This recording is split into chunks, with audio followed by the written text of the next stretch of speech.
The speed limit on parts of Highway 401 just changed, and if you are still driving like it's the old limit, that mistake could now cost you more than ever. It's David Harper.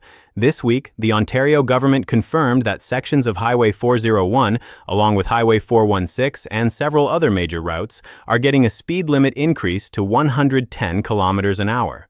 That sounds like good news, and in a lot of ways it is. But here is exactly what most drivers are getting wrong about this change, and it is the kind of mistake that leads directly to a ticket. A higher speed limit does not mean a higher tolerance for speeding. It does not mean the rules around stunt driving changed. And it definitely does not mean every part of the 401 got faster. In this video, I am going to walk you through exactly what changed on the 401, exactly how Ontario calculates your speeding fine today, and exactly which everyday habits behind the wheel are now carrying heavier penalties than they did a year ago. This matters for every Ontario driver, but it matters even more if you are an older driver who has been driving the same stretch of highway the same way for 20 or 30 years, because the rules underneath you have quietly shifted. Stay with me to the end, because I am also going to give you the exact current fine amounts so you know precisely what is at stake before you ever get pulled over. Before we get into it, if you are not subscribed yet, please do it now. This channel exists to translate exactly this kind of update, new speed limits, new fines, new rules, into plain language before they end up costing you money on the road. Hit subscribe. Turn on the bell. It takes 3 seconds, and it means you hear about changes like this one before you find out the hard way. Let me start with exactly what changed, because the details matter more than the headline. Ontario's Minister of Transportation confirmed that the speed limit is rising to 110 kilometers an hour across a total of 938 kilometers of provincial highway, including sections of Highway 401 and Highway 416 in eastern Ontario. This is not the first time this has happened. The province increased speed limits on 10 stretches of highway in 2024 and 6 more sections back in 2022. This newest change is simply the next step in an ongoing rollout. Other parts of Highway 401, plus Highway 402, 403, 416, 417, and the Queen Elizabeth Way will see their own increase later, by September 30th. This means the 401 specifically is being upgraded in phases, not all at once. Some sections are already at 110. Other sections of the very same highway are still sitting at 100, with signs that have not changed yet. This is exactly the detail that trips drivers up. You cannot assume the entire 401 is now 110. You have to watch the actual posted sign every single time because the limit can change from one stretch to the next. The province says this change should save drivers real time, about 20 minutes traveling from Sarnia to Toronto and nearly 30 minutes from Toronto to Ottawa. But a road safety advocate quoted by CBC made an important point that every driver should hear clearly. Just because the sign went from 100 to 110 does not mean you can go above and beyond any of the other rules and regulations. Here's exactly how Ontario calculates a speeding fine today, because the math genuinely surprises most drivers. Under Ontario's Highway Traffic Act, speeding fines are calculated per kilometer per hour over the posted limit, and the rate per kilometer actually increases as the offense gets more severe.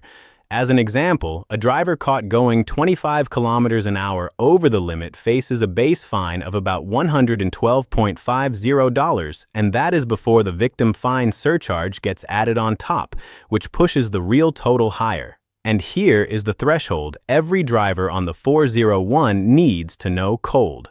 Once you are caught going 50 kilometers an hour or more over the posted limit, you cross into stunt driving territory, which is an entirely separate and far harsher penalty system. This is exactly where the new 110 limit creates a trap that is easy to miss. On a highway posted at 100, stunt driving started at 150. But on a stretch newly posted at 110, that stunt driving threshold also shifts because it is calculated from the posted limit, not a fixed number. A road safety expert speaking to CBC was direct about this exact point. Drivers caught between the speed limit and 150 kilometers an hour face a fine and demerit points, while drivers caught above 150 face stunt driving charges specifically. Stunt driving is not a fine you simply pay and move on from. A conviction now carries an automatic post-conviction license suspension on top of whatever penalty the court imposes, under the most recent 2026 Highway Traffic Act updates. So the practical lesson here is simple. A higher posted speed limit does not give you more room before serious consequences kick in. It simply moves the entire scale up together, fine and stunt driving threshold alike. Rule number 3 has nothing to do with speed at all, and it is one of the most commonly underestimated penalties on Ontario roads today. Since a nationwide ban took effect, the use of all handheld electronic devices while driving is prohibited in Ontario, including smartphones, tablets, and handheld gaming devices. Only hands-free, voice-activated, or properly mounted devices are allowed, meaning a phone sitting loose on the passenger seat that you glance at or pick up still counts as a violation, even if you never physically dial a number. The first offense for distracted driving now carries a fine of $615 and 3 demerit points. That is the starting penalty for a first offense, with no prior history involved at all. If it happens again, repeat offenses can carry a license suspension of up to 30 days, which for many drivers, especially those who depend on their car for daily errands or appointments, is a far bigger disruption than the dollar amount of the fine itself. This matters especially on a highway like the 401, where higher speeds mean less time to react if your attention drifts even briefly toward a phone, a screen, or anything else competing for your focus. Rule number 4 covers something that took effect at the very start of this year, and it catches a lot of drivers off guard because it does not require a criminal conviction to apply.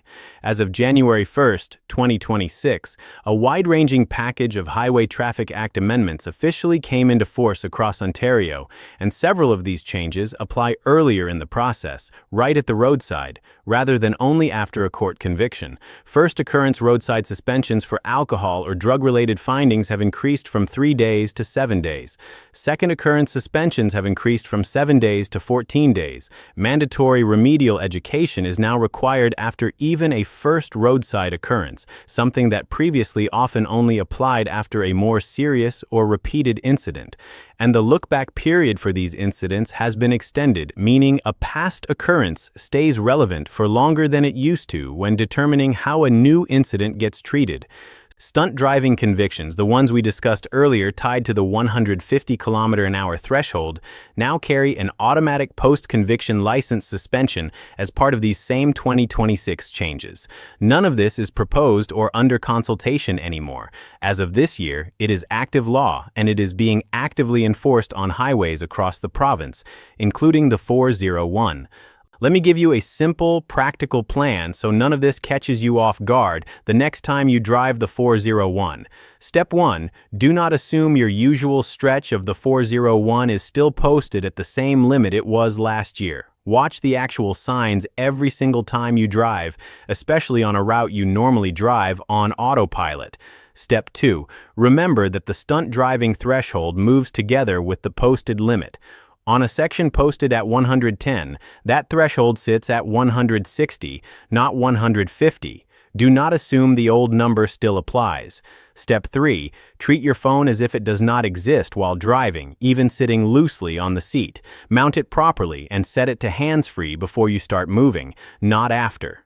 Step 4. If you are ever pulled over or receive a ticket, ask the officer or check your documentation for the exact posted limit at that specific location and date, since it may differ from a nearby stretch you are more familiar with. And step 5, if you want to check the current status of speed limit changes across Ontario, search Ontario raising speed limits directly on news.ontario.ca, which keeps an updated map of completed and upcoming changes. None of these 5 steps require special equipment or expert knowledge. They simply require breaking the habit of assuming the road is exactly the same as it was the last time you drove it. I want to end with this. A faster speed limit on the 401 is genuinely good news for anyone who spends hours of their week on that highway. Shorter trips, less time behind the wheel, more time at home. But the rules around that faster limit moved with it, quietly, and most drivers never hear the details, only the headline. You now know exactly what changed, exactly where the new stunt driving threshold sits, and exactly how much a distracted driving ticket actually costs in 2026. If you know someone who drives the 401 regularly, a parent, a neighbor, a friend, share this video with them directly, especially if they have been driving that same stretch the same way for years. If this video helped you today, please subscribe. I will keep following these Highway and Highway Traffic Act updates as they roll out and translating exactly what they mean for your next trip. Thank you for staying with me through all of this. Drive safe, and I will see you in the next one.